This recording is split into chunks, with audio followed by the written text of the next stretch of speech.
In this video, I'm going to show you a demonstration of my mail web app. So let's jump right into it.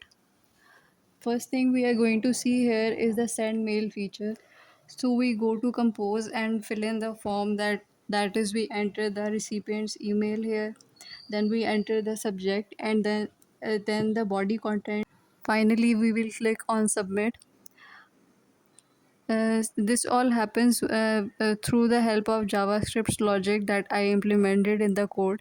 It actually gets sent it to the recipient, and as you can see, when it gets sent it, we get redirected to this sent area where we can see all of our sent emails.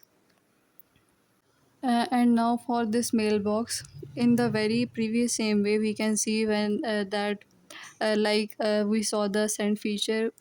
Now when the user visits either the inbox, sent, or the archive, the appropriate mailbox will be loaded, and as specified, we have around each email this very nice border along with who the email is from, that is the recipient, and the subject line, as well as the timestamp.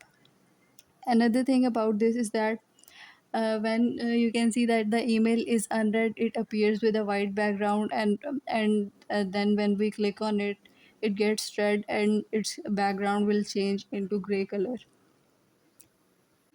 And now here now the this view email feature is about when we click on an email, we get to see the content of the email showing the sender, the recipient, subjects, timestamps, as you can see, and the content body of the email.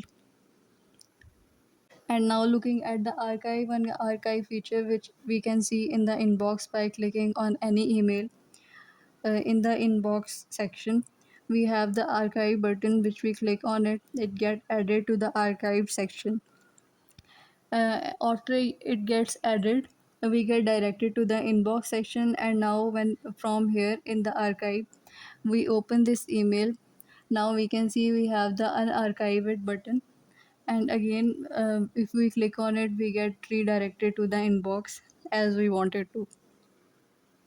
Lastly, what we have is the reply to email feature, which is when in inbox we are clicking to open an email.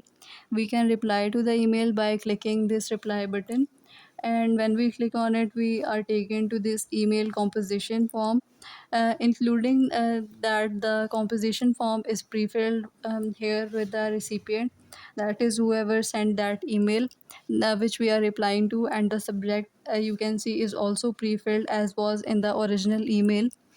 uh, we uh, we are to replying, then we get a pre-filled body with, as you can see, there is the timestamp along with the original sender's email, followed by the original text of the email. This was all for my mail web app demonstration. Thanks.